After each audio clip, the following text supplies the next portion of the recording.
This is obviously a huge worldwide event. It hit us pretty significantly. It impacted our clients so significantly, and it impacted our community so significantly. We're a very agile company who responds, reacts, and gets things done. My name is Irina Constantine, and I'm a partner and CEO at GOexpress. Unfortunately, COVID-19 has affected almost every company in the world. But for us, we're deemed essential workers, so we've been operating 24/7. Vincent Malerba, president of GOexpress. As far as what we service here, financial, legal, industrial, really the gamut of all industries. My name is Andrew Versalovic. I'm the VP of Operations here at GOexpress. GOexpress is a logistics company that has several different platforms we operate on.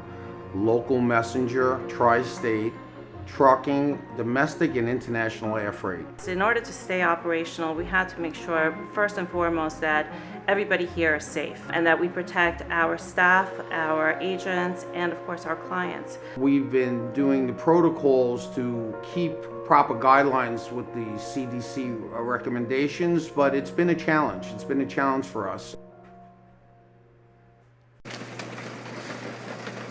Packages and freight are put in a designated spot. All of our drivers have been tested on some frequency to the best of our abilities. We've gone way above and beyond.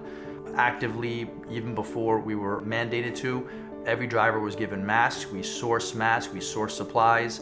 We also practice safe practices in-house. Initially, we were taking a lot of shipments of, say, surgical masks or N95 masks from Singapore into the United States for some of our clients. Even today, we have 2 tractor trailers of hand wipes, masks, and swabs that are being delivered to different cities in the United States. We were just contracted by New York City Department of Education, which will start now in mid-July, delivering all PPE to all the schools in the 5 boroughs. As things progressed, it got easier and easier. We got the face shields. We bought for the office. We bought HEPA filters with UV light that kills viruses and bacteria on contact, and that changes a room's air and cleans it 4 times an hour. We bought UV wands because we had to reuse our masks at the time, especially. We could kill the viruses using the UV wands and use those UV wands for anything else that we felt would be necessary to do that for. We practice a touchless delivery process where when our drivers make deliveries,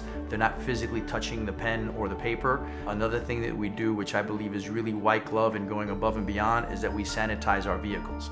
So we have a machine that shoots a hydrogen peroxide solution, and we constantly and regularly sanitize our vehicles. We have a fogging machine that we use in our warehouse facilities, and we do use on the trucks. We also take everyone's temperature as they enter the building every day, and again, we're trying to maximize our efforts. It was really difficult to get everything that we needed to get, but we did it. We just worked directly with factories in Asia. We worked directly with factories in India. We worked directly with the systems that we wouldn't normally have had to work with. So we were able to be agile and step out of it and go into different markets and into different ways of doing business just to make sure that we stayed safe, that we kept our people and our clients safe.